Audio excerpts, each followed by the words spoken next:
जय हिंद बच्चों। आज 9th क्लास में पुनः हम सभी फ्रांस के तात्कालिक कारण की चर्चा करेंगे। फ्रांस के तात्कालिक कारण का मुख्य कारण यदि माना जाए तो लुई 16वां था। लुई 16वां ने फ्रांस की जनता पर कर लगाने का निर्णय लिया और इस कर लगाने के लिए उन्होंने स्टेटस जनरल की बैठक को बुलाने का निर्णय लिया था। जब 5 मई 1789 को लुई 16वां ने स्टेटस जनरल को बुलाने का निर्णय लिया तो उसमें कुलीन, पादरी और मध्यम वर्ग के प्रतिनिधि आमंत्रित थे।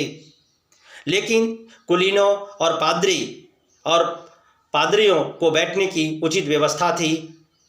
इन वर्गों से 300 प्रतिनिधि आते थे, जबकि मध्यम वर्ग के लोगों को बैठने का इजाज़त नहीं था, बल्कि वे खड़ा रहते थे।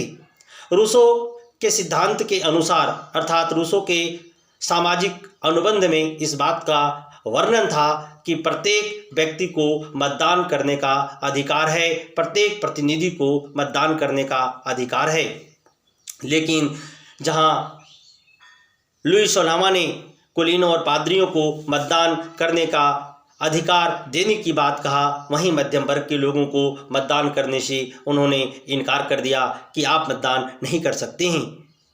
ऐसा होने पर सभी लोगों ने अर्थात मध्यम वर्ग के लोगों ने विरोध जताया और विरोध जताने के बाद उन्होंने क्या किया कि तीसरे स्टेटस के प्रतिनिधियों ने 20 जून को वर्साई के इंडोर टेनिस कोर्ट में वे सभी जमा हुए और वहां जमा होने के बाद उन्होंने राजा से अपने अधिकार की मांग किया, लेकिन राजा ने ऐसा करने से इनकार कर दिया। तो फ्रांस की जनता को जबरदस्ती कर देने के लिए बाध्य किया गया। वहां की जनता ने स्पष्ट तौर में कर देने से इनकार कर दिया और तीसरे और मध्यम वर्ग में पढ़े लिखे डॉक्टर, इंजीनियर, शिक्षक जैसे लोग आते थे, जो सारे के सारे क्रियाकलापों को करने में महत्वपूर्ण भूमिका अदा करते थे, लेकिन उन्हें बिल्कुल मताधिकार से वंचित रखने की बात लुई 16वां ने किया था। जबकि स्त्रियों को तो उस प्रतिनिधि सभा में भाग लेने का भी अधिकार नहीं दिया गया था।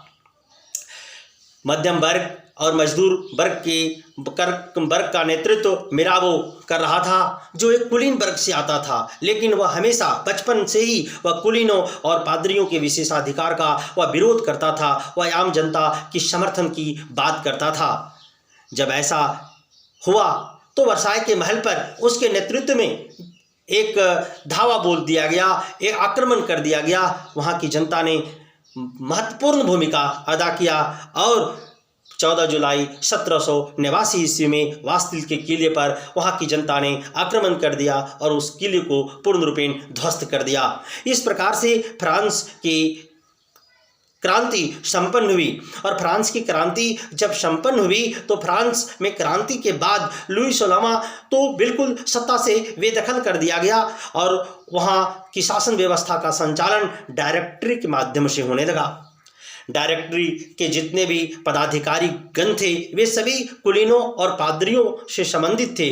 वे सारे के सारे उच्च वर्ग के लोग उस डायरेक्टरी व्यवस्था का प्रतिनिधित्व करते थे, लेकिन उस डायरेक्टरी शासन व्यवस्था में इतनी व्याप्त भ्रष्टाचार और अराजकता थी कि वहाँ की जनता पूर्ण रूपेण त्रस्त हो गई थी। वहाँ महंगाई इतनी चरम सीमा पर थी कि लोगों को खाने के लिए 2 शाम की रोटी भी इंतजार करना पड़ता था। उनकी ज़िंदगी बड़ा बेबसी हो गई थी, उनका जीवन लाचार हो गया था। वे इस लाचारी से अपने आप को निकालना चाहते थे, लेकिन वे करते तो करते कैसे, ऐसा हो नहीं पा रहा था। बिल्कुल उस व्यवस्था का लाभ नेपोलियन बोनापार्ट ने उठाया, क्योंकि वह एक सैनिक तानाशाह था और जब कौंसल के रूप में 1802 में जब नेपोलियन बोनापार्ट का चुनाव हुआ तो फ्रांस की अराजक व्यवस्था को देखकर, व्याप्त भ्रष्टाचार को देखकर नेपोलियन बोनापार्ट ने 1804 में अपने आप को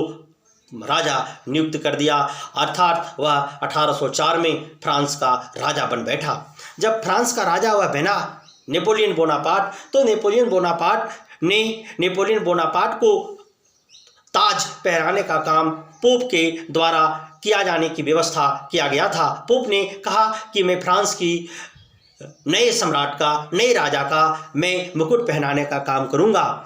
जब पोप वहाँ मुकुट पहनाने की बात करने के लिए पोप को मुकुट पहनाने की बात कहा गया तो वह मुकुट लेकर नेपोलियन को पहनाने के लिए गया, लेकिन नेपोलियन ने उस मुकुट को उनके हाथ से अपने हाथ में ले लिया और उन्होंने कहा कि यह फ्रांस के मैदान में, फ्रांस की धूल में यह पड़ा हुआ था। मैंने इसे अपने ताकत के बल पर, मैंने इसे अपने बूते के बल पर, तलवार की नोक से इसे मैं जीता हूँ और तलवार की नोक से मैं इसे